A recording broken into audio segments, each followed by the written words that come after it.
Hello everyone, welcome to my YouTube channel. आज के video में हम अपनी Uttar Pradesh public service commission की सीरीज़ को आगे जारी रखेंगे। जैसा कि आपको पता है कि लास्ट वीडियो में हमने स्टार्ट किया हुआ है यूपी पीएससी को के 5 ईयर क्वेश्चंस को।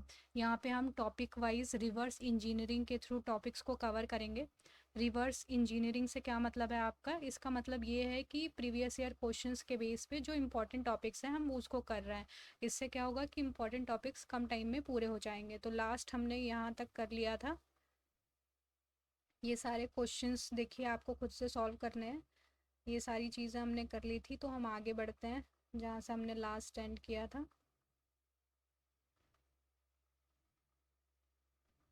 ये भी हो गया था। देखिए यूनियन टेरिटरी। देखिए अभी आपका प्रीलिम्स होने वाला है, तो हम प्रीलिम्स ओरिएंटेड ही पढ़ाई कर रहे हैं। जितना कम टाइम में जितना मैक्सिमम आपको चीज़ें मिल सके उतना मैं ट्राई कर रही हूँ।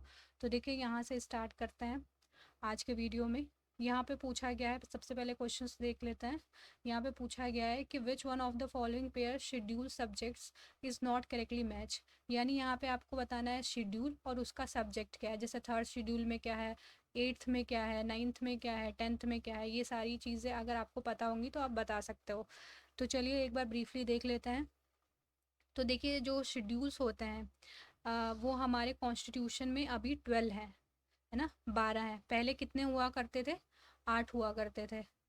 तो अभी ये जो 9, 10, 11, 12 है ये बाद में जोड़े गए हैं।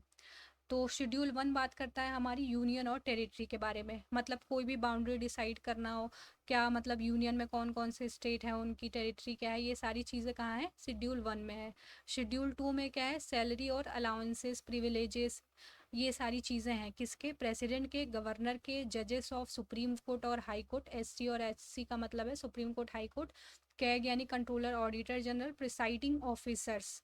प्रिसाइडिंग ऑफिसर्स कौन होते हैं? जो अध्यक्ष होते हैं, जैसे कि हमारे जो स्पीकर हो गए है ना, और डिप्टी स्पीकर हो गए। ये कहाँ होता है? लोकसभा में होते हैं। और लेजिस्लेटिव असेंबली यानी स्टेट के। तो प्रिसाइडिंग ऑफिसर चाहे वो सेंटर के हों, है ना, चाहे वो सेंटर के हों या फिर वो स्टेट में हो, दोनों ही यहाँ पे प्रिसाइडिंग ऑफिसर्स की बात की जा रही है। उसके अलावा वो चाहे किसी भी हाउस में हो, चाहे राज्यसभा में हो, चाहे लोकसभा में हो, उसी तरीके से स्टेट के चाहे किसी भी हाउस में हो, लेजिस्लेटिव असेंबली में हो या फिर लेजिस्लेटिव काउंसिल में हो, दोनों के ही कॉन्टेक्स्ट में यहाँ पे बात की जा रही है कि जो सारे प्रिसाइडिंग ऑफिसर्स हैं ना, उनकी सैलरीज वगैरह कहाँ पे होंगी?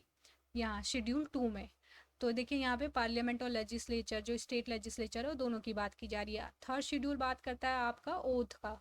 ये देखिए थर्ड शेड्यूल यहाँ पे है जजेस ऑफ एससी और एचसी यानी supreme court, high court, CAG है, मिनिस्टर्स हैं यहाँ पे। ठीक है, मिनिस्टर्स चाहे वो आपके यूनियन में हो या फिर स्टेट में हो।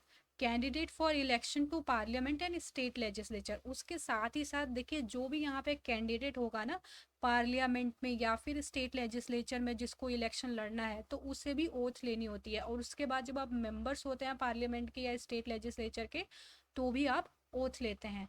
तो ये सारे ओथ कहाँ पे है? शेड्यूल 3 में है। नेक्स्ट हम आ जाते हैं फोर्थ शेड्यूल में। ये बात करता है राज्यसभा में सीट्स के एलोकेशन की, है ना। इसका क्या मतलब है? अब देखिए जो हमारे स्टेट है ना, अलग अलग स्टेट हैं इंडिया के, तो सबको राज्यसभा में यहाँ पे क्या है? सीट एलोकेट की गई है। तो ये मतलब इसकी डिटेल हमको कहाँ पे मिलती है? फोर्थ शेड्यूल में मिलती है। अगर आपको किसी भी स्टेट का राज्यसभा में कितनी सीट्स हैं ये जानना है, तो आप कहाँ जाओगे? फोर्थ शेड्यूल में जाओगे। देन फिफ्थ शेड्यूल में हम आते हैं, यहाँ पे है administration and control of scheduled areas and scheduled tribes. तो यहाँ पे जो शेड्यूल्ड एरियाज हैं और शेड्यूल्ड ट्राइब हैं, उनका एडमिनिस्ट्रेशन यानी प्रशासन और कंट्रोल, नियंत्रण के बारे में यहाँ पे बताया गया है शेड्यूल 5 में। शेड्यूल 6 किस बारे में बात करता है हमारा? Administration in the tribal areas of Assam, Meghalaya, Tripura, Mizoram, यानी एटीएम 2 और विदाउट मनी। देखिए ये बहुत जाना माना फॉर्मूला है। विदाउट मनी मतलब मणिपुर के अलावा बाकी ये जो नॉर्थ ईस्ट के यहाँ पे एटीएम यानी असम, मेघालय, त्रिपुरा, मिजोरम, ये जो स्टेट्स हैं ये सारे यहाँ पे इंक्लूड होंगे। शेड्यूल 7 जो बात करता है वो 3 लिस्ट की बात करता है। देखिए हमारे यहाँ पे ना यूनियन, स्टेट और कनकरेंट यानी दोनों का मिला के इन सब का जो डोमेन है वो डिफाइन है कि देखिए ये लिस्ट हमने दे दी है कि जैसे मान लीजिए एग्रीकल्चर है, हमने बोल दिया कि ये स्टेट के अंदर रहेगा। तो ऐसे ही लिस्ट डिफाइन कर दिया है, एरिया डिफाइन कर दिया है कि कौन सी चीज़ों पे यूनियन यहाँ पे लॉ बना सकता है, किन चीज़ों पे स्टेट लॉ बना सकता है और किन चीज़ों पे दोनों ही बना सकता है कनकरेंट। तो ये हमारा 7 शेड्यूल में है। 8 शेड्यूल में क्या है, लैंग्वेजेस, जो हमारी इंडिया की रिकॉग्नाइज लैंग्वेजेस हैं, काफ़ी सारा बेनिफिट मिलता है जो लैंग्वेजेस 8 शेड्यूल में होती हैं। 9 शेड्यूल जो है वो validation of certain acts and regulation की बात करता है। देखिए जब हमारा देश आज़ाद हुआ था ना तो लैंड रिफॉर्म हो रहे थे, क्योंकि देखिए ज़मींदारी सिस्टम थी अंग्रेज़ों के समय में, तो कुछ लोगों के पास बहुत ज़्यादा ज़मीनें हो गई थी। तो फिर क्या किया गया, सोचा गया कि लैंड रीडिस्ट्रीब्यूट किया जाए, बट उस समय फंडामेंटल राइट हुआ करता था प्रॉपर्टी का, है ना। तो इसकी वजह से काफ़ी प्रॉब्लम आ रही थी, तो यहाँ पे शेड्यूल 9 यहाँ पे लाया गया और बोला गया कि जो भी लॉज यहाँ पे रहेंगे वो प्रोटेक्ट रहेंगे, कि जुडिशियल स्क्रूटनी आप नहीं कर सकते हैं। तो इस तरीके से यहाँ पे चीज़ों को थोड़ा सा पार्लियामेंट के तरीके से यहाँ पे करने की कोशिश की गई। तो 9 शेड्यूल में वो सारे लॉज होते हैं। 10 शेड्यूल जो है आपका वो एंटी डिफेक्शन लॉ के बारे में बात करता है। एंटी डिफेक्शन लॉ क्या है, देखिए ये दल बदलू कानून है। इसमें क्या होता था कि कई बार आप इलेक्ट होके गए किसी और पार्टी के टिकट से, बाद में आपने कोई और पार्टी ज्वाइन कर ली, तो इस तरीके से क्या होता है कि इंस्टेबिलिटी क्रिएट होती है ना। अगर आप अपने पार्टी के अगेंस्ट जाते हैं तो इस वजह से यहाँ पे इंस्टेबिलिटी ना हो गवर्नमेंट में, तो शेड्यूल 10 लाया गया एंटी डिफेक्शन लॉ। उसके बाद 11th शेड्यूल बात करता है पंचायत की, 12th बात करता है म्यूनसिपालिटीज़ की।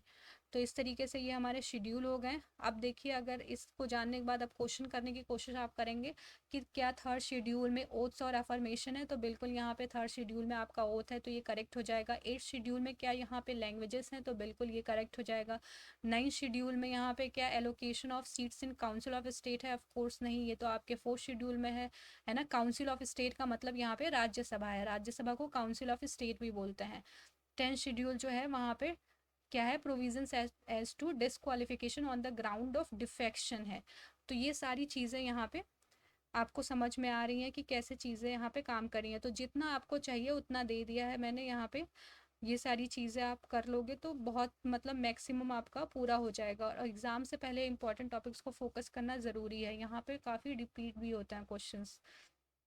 देखिए constitution of India initially permitted use of English language for the official purpose for the period of, तो कितने पीरियड के लिए था, 15 ईयर्स के लिए इनिशियली था कि हम इंग्लिश लैंग्वेज रखेंगे, बाकी फिर इंडियन लैंग्वेज को यूज़ करने की बात की गई थी। तो ये यहाँ पे सिंपल था। नेक्स्ट हम आ जाते हैं प्रेसिडेंट पे। तो देखिए ये क्वेश्चन प्रेसिडेंट पे पूछा गया कि क्या जो प्रेसिडेंट है वो पार्लियामेंट का पार्ट है, और a bill pass by 2 houses of parliament can't become a law without the assent of president. तो यहाँ पे एजर्शन दिया गया है, दूसरे में रीज़न दिया गया है। इसका क्या मतलब है, पहले आपको ये देखना है कि ये क्वेश्चन इंडिविजुअली करेक्ट हो, फिर आपको देखना है कि ये जो है ये इसका मतलब रीज़न है कि नहीं। तो ये इस तरीके से अगर आप देखोगे तो यहाँ पे देखो प्रेसिडेंट के बारे में सारी चीज़ें बताई गई हैं, एक बार इसे आप पढ़ो फिर उसके बाद क्वेश्चन करने की कोशिश करो। तो प्रेसिडेंट के बारे में क्या है कि आर्टिकल 79 जो है पार्लियामेंट का, वो बोलता है कि जो पार्लियामेंट होगी हमारी वो प्रेसिडेंट और दोनों हाउसेस से मिल के बनी होती है ना। तो प्रेसिडेंट यहाँ पे पार्ट है पार्लियामेंट के बिल्कुल, लेकिन वो मेंबर नहीं होते हैं, ठीक है। तो यहाँ पे ये क्या हो जाएगा, करेक्ट हो जाएगा।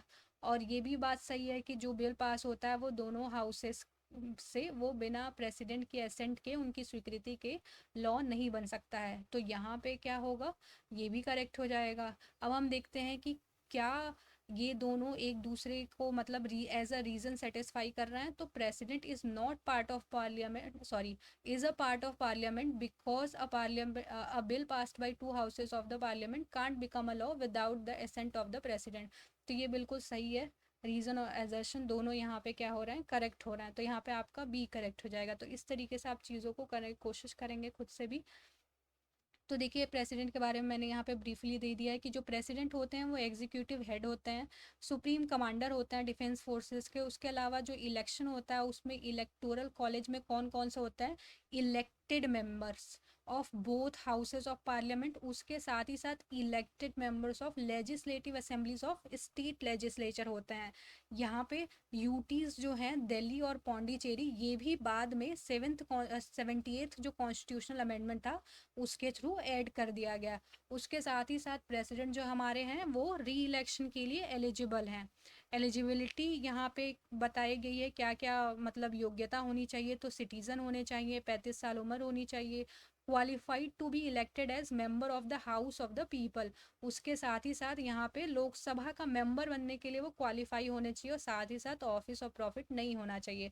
तो बहुत सारी चीज़ें वाइस प्रेसिडेंट प्रेसिडेंट के सिमिलर ही हैं यहाँ पे। ऑफिस ऑफ प्रॉफिट में कुछ चीज़ें इंक्लूडेड नहीं है, वो क्या है? प्रेसिडेंट का ऑफिस ऑफिस ऑफ प्रॉफिट नहीं है, वाइस प्रेसिडेंट, गवर्नर और मिनिस्टर्स ये क्या है, ऑफिस ऑफ प्रॉफिट नहीं होते हैं। देखिए उसके साथ ही साथ यहाँ पे क्या होता है, इनडायरेक्ट इलेक्शन होता है प्रेसिडेंट में।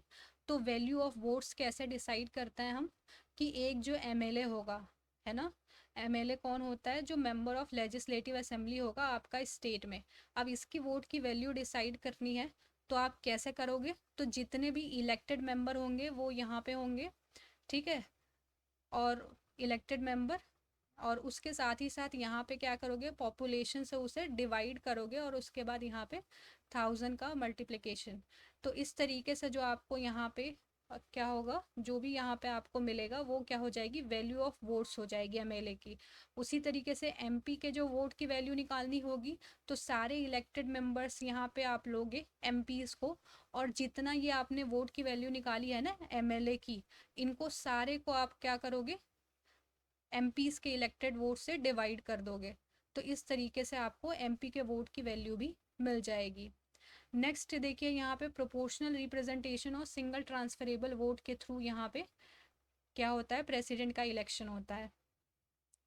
नेक्स्ट क्या है उसके बाद, कि कौन सी पॉपुलेशन यहाँ पे बात की गई है, तो यहाँ पे बोला गया है जो पॉपुलेशन होगा वो 1971 का होगा सेंसस यहाँ पे, ठीक है। और इसको 84th कॉन्स्टिट्यूशनल अमेंडमेंट के थ्रू क्या किया गया, कि ये 2026 के लिए बढ़ा दिया गया, कि 2026 तक के लिए हमने फिक्स कर दिया कि हम 1971 का सेंसस ही लेंगे, है ना। उसके साथ ही साथ जो टर्म होता है वो 5 ईयर होता है, लेकिन वो फिर भी अपने ऑफिस में बने रहते हैं जब तक कि उनका उत्तराधिकारी नहीं आ जाता है। उसके बाद फिर यहाँ पे बोला गया है कि जो रेजिग्नेशन है वो किसको देंगे, प्रेसिडेंट प्रेसिडेंट अपना रेजिग्नेशन देते हैं वाइस प्रेसिडेंट को। और उसके बाद जब वाइस प्रेसिडेंट को ये रेजिग्नेशन मिलेगा तो उन्हें इसे कम्युनिकेट करना होगा, किसे, स्पीकर ऑफ द लोकसभा को बताना होगा कि प्रेसिडेंट रिजाइन कर रहा है। President not member of either house, ठीक है, ये ध्यान रखें कि प्रेसिडेंट पार्ट तो है लेकिन वो मेंबर नहीं है ना। मेंबर ऑफ पार्लियामेंट कौन होता है, जो इलेक्ट होके वहाँ पे मेंबर बनता है पार्लियामेंट में, लेकिन प्रेसिडेंट पार्ट है ना। If a member becomes president, अगर मान लीजिए कि कोई मेंबर है हाउस का, कोई एमपी है, अब वो प्रेसिडेंट बन गया, तब अब क्या होगा, तो अब यहाँ पे जब भी वो प्रेसिडेंट बन के अपने ऑफिस में इंटर करेंगे, है ना, तो हम ये मान लेंगे कि उनकी जो सीट थी एमपी की सीट, उन्होंने उसे क्या किया है, छोड़ दिया है, ऐसा मान लेंगे। अब देखिए जो अलाउंसेस होते हैं, इमोल्यूमेंट्स होते हैं, determined by parliament but can not be diminish during his term, यानी जो भी अलाउंसेस वगैरह प्रेसिडेंट के होंगे वो कौन डिसाइड करेगा, पार्लियामेंट। लेकिन अगर उनका टर्म चल रहा है, मतलब अभी प्रेसिडेंट हैं 5 साल के लिए, तो इस बीच में आप ऐसा कुछ नहीं करोगे जिससे कि मतलब क्या हो कि वो मतलब फ़ायदेमंद ना हो, अगर यहाँ पे डिमिनिश करे प्रेसिडेंट को, तो ऐसी कुछ चीज़ें नहीं कर सकते हैं पार्लियामेंट, ताकि जो यहाँ पे उनकी जो पोस्ट है उसकी इंटीग्रिटी मेंटेन हो सके। नेक्स्ट बात करते हैं ओथ की, तो ये कई बार पूछा जाता है। तो जो प्रेसिडेंट हैं, यहाँ तक कि जो एक्टिंग प्रेसिडेंट होता है ना, अगर मान लीजिए किसी कारणवश जो हमारे प्रेसिडेंट हैं उनकी डेथ हो गई या रिज़ाइन कर दिया, कुछ भी सिचुएशन हो गई, तो एक्टिंग प्रेसिडेंट जो होता है वो भी यहाँ पे ओथ लेता है, ठीक है। ओथ कौन यहाँ पे दिलाते हैं, chief justice of India, supreme court के चीफ जस्टिस ऑफ इंडिया। अगर वो अवेलेबल नहीं है तो सीनियर मोस्ट जज ऑफ द सुप्रीम कोर्ट, ठीक है, सुप्रीम कोर्ट के सीनियर मोस्ट जज। एंड ओथ कंटेंट क्या होता है, यानी वो किस बात की शपथ लेते हैं, वो शपथ लेते हैं preserve, protect and defend constitution plus devote to service and wellbeing of the people. तो यहाँ पे कई बार ये पूछा गया है कि प्रिजर्व, प्रोटेक्ट और डिफेंड करने का कॉन्स्टिट्यूशन की कौन ओथ लेता है, तो ये राष्ट्रपति की ओथ है। ठीक है, उसके बाद अब हम आ जाते हैं इम्पीचमेंट पे कि अगर प्रेसिडेंट को हटाना हो तब क्या करोगे आप। तो impeachment for the violation of the constitution under article 61। तो संविधान के अनुच्छेद नंबर 61 यानी 61 में लिखा है कि अगर वो क्या करते हैं, वायलेशन ऑफ द कॉन्स्टिट्यूशन, संविधान का वायलेशन करते हैं, तो हम क्या कर सकते हैं, उन्हें इम्पीच कर सकते हैं। और इसके लिए किसी भी हाउस, चाहे तो लोकसभा में चाहे तो राज्यसभा में, किसी भी हाउस में आप क्या कर सकते हो, रिजोल्यूशन ला सकते हो। बट आपको 14 डेज की एडवांस नोटिस देनी होगी प्रेसिडेंट को। उसके साथ ही साथ यहाँ पे जो रिजोल्यूशन आप लाओगे ना किसी भी हाउस में, तो यहाँ पे क्या करना होगा, उसे पास कराना होगा majority of 2/3 of total membership of the house. तो देखिए टोटल मेंबरशिप बोल रहा है यहाँ पे, ये ध्यान रखना है आपको। हो सकता है कुछ लोग उस दिन प्रेजेंट ना हो, लेकिन उससे फर्क नहीं पड़ता है, जितनी टोटल मेंबरशिप होगी ना हाउस की, उसकी मेजोरिटी की बात हो रही है। 2/3 यहाँ पे क्या करेंगे, वो इलेक्ट मतलब रिजोल्यूशन यहाँ पे पास करेंगे। And other house will investigate. मान लीजिए ये रिजोल्यूशन लोकसभा में लाया गया, ठीक है, किसी भी हाउस में लाया जा सकता है, तो इन्होंने मेजोरिटी से पास कर दिया कि ठीक है प्रेसिडेंट को हटाया जाए। तो अब जिस चार्ज के बेसिस पे इन्होंने हटाया है, इस पे इन्वेस्टिगेशन करेगा दूसरा हाउस। मान लीजिए ये राज्यसभा, ठीक है, जहां भी लाया जाएगा दूसरा हाउस इन्वेस्टिगेट करेगा। तो राज्यसभा इन्वेस्टिगेट करेगा कि क्या सच में जो बोला जा रहा है कि प्रेसिडेंट ने कॉन्स्टिट्यूशन का वायलेशन किया है और उनका इम्पीचमेंट हो रहा है, वो वैलिड है कि नहीं। तो ऐसी इन्वेस्टिगेशन के समय प्रेसिडेंट के पास राइट होता है कि वो अपीयर हो सके इन्वेस्टिगेशन में। और उसके साथ ही साथ यहाँ पे बोला जा रहा है कि मान लीजिए जो रिजल्ट आता है इन्वेस्टिगेशन का, है ना, कि चलिए इन्होंने वायलेशन किया ही है, और उसके बाद एक रिजोल्यूशन पास हो जाता है मेजॉरिटी से, दूसरे हाउस से भी, 2/3 of the total membership of the house. और उसके बाद फिर प्रेसिडेंट का क्या होगा, रिमूवल हो जाएगा, यानी उन्हें अपनी सीट से हटा दिया जाएगा। किस डेट से ये लागू होगा, तो on date when resolution is passed. जिस डेट को ये रिजोल्यूशन पास होगा उसी दिन हम मान लेंगे कि प्रेसिडेंट ने अपनी ऑफिस को क्या किया, वेकेट कर दिया, उनका इम्पीचमेंट हो गया है ना, महाभियोग। तो अब हम आते हैं 16 नंबर पे। यहाँ पे है वैकेंसी। अगर मान लीजिए यहाँ पे जो टर्म है इनका प्रेसिडेंट का वो एक्सपायर हो जाता है, तो हम इलेक्शन किस टाइम कराना चाहिए। तो इन्होंने बोला है पहले तो एक्सपायरेशन जो है टर्म इनका, उससे पहले इलेक्शन कराइए। और अगर मान लीजिए अनफॉर्चुनेटली डेथ हो जाती है, रिमूवल हो जाता है यानी हटा दिया गया, जैसे हमने देखा इम्पीचमेंट के थ्रू, या फिर इन्होंने रिज़ाइन दे दिया है, तो ज़्यादा से ज़्यादा 6 महीने का समय यहाँ पे दिया गया है कि देखिए इस बीच में आप इलेक्शन कराइए प्रेसिडेंट का। और वो जब भी कोई नया प्रेसिडेंट बनेगा तो वो फुल टर्म के लिए बनेगा। तो ये हो गई प्रेसिडेंट से रिलेटेड इंपॉर्टेंट जो बातें थी एग्जाम पर्सपेक्टिव से। नेक्स्ट हम आ जाते हैं, नेक्स्ट क्वेश्चन पूछा गया है फाइनेंस कमीशन पे। तो फाइनेंस कमीशन के बारे में यहाँ पे पूछा गया है कि क्या एक चेयरमैन होते हैं और 6 मेंबर होते हैं, और ये जो अपनी रिपोर्ट है नीति आयोग को सेंड करता है, क्या ये करेक्ट है।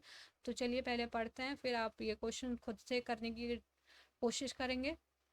देखिए आर्टिकल 280 280 बात करता है कि प्रेसिडेंट एवरी 5th ईयर और एज ही थिंक्स नेसेसरी, है ना, या फिर जैसे उनको लगता है, अगर मान लीजिए पहले भी लगता है तो भी, वरना हर 5 साल में वो क्या करेंगे, कॉन्स्टिट्यूट करेंगे फाइनेंस कमीशन। और यहाँ पे मेंबर्स कितने होंगे, चेयरमैन +1, यानी टोटल 5 मेंबर हैं। तो अब इसको आप देखिए यहाँ पे क्या बोल रहा है, चेयरमैन +6 मेंबर, तो ये क्या हो रहा है आपका, गलत हो जा रहा है। देन यहाँ पे है parliament determine qualification power ETC। तो क्वालिफिकेशन पावर कौन डिटरमाइन कर रहा है, पार्लियामेंट कर रही है। और इनकी ड्यूटी क्या है, फाइनेंस कमीशन क्यों बनाएंगे हम, वो डिसाइड करेंगे डिस्ट्रीब्यूशन और टैक्स कैसे होगा। उसके साथ ही साथ ग्रांट्स इन एड प्रिंसिपल क्या होगा, है ना। देखिए स्टेट को ना ग्रांट इन एड्स मिलते हैं, ग्रांट्स मिलते हैं सेंटर की तरफ से, तो उसमें कौन सा प्रिंसिपल फॉलो करेंगे, कितना मिलना चाहिए कितना नहीं, है ना, कंसोलिडेटेड फंड ऑफ इंडिया से। तो ये सारी चीज़ें कौन यहाँ पे डिसाइड करेगा, फाइनेंस कमीशन अपनी रिपोर्ट में बताएगा। उसके बाद कुछ अदर मान लीजिए चीज़ें जो फाइनेंस कमीशन को रेफर की जाएंगी कि आप इस मैटर पे भी रिपोर्ट बनाइए, तो वो भी करेंगे। देखिए और उसके साथ ही साथ कमीशन के पास यहाँ पे फ्रीडम है कि वो अपना जो प्रोसीजर वगैरह है वो खुद से डिटरमाइन कर सकती है ना। और यहाँ पे जो रिपोर्ट होगी वो किसे सबमिट करेंगे, प्रेसिडेंट के थ्रू पार्लियामेंट को, यानी रिपोर्ट जो देते हैं वो प्रेसिडेंट को देते हैं, और प्रेसिडेंट का काम होता है कि इस रिपोर्ट को पार्लियामेंट के सामने लीड डाउन करना। तो अब यहाँ पे देखिए ये जो रिपोर्ट की बात की गई थी ये भी गलत हो जाता है ना। तो इस तरीके से यहाँ तक आपका कंप्लीट हो गया है, बाकी हम नेक्स्ट वीडियो में करेंगे। और पीडीएफ आपको मेरे टेलीग्राम चैनल पे मिल जाएगा। अगर कोई डाउट रहता है, कोई चीज़ नहीं समझ में आ रही है, कोई प्रॉब्लम है, तो आप कमेंट सेक्शन में पूछ सकते हो। और बाकी हम नेक्स्ट वीडियो में मिलते हैं। Thank you.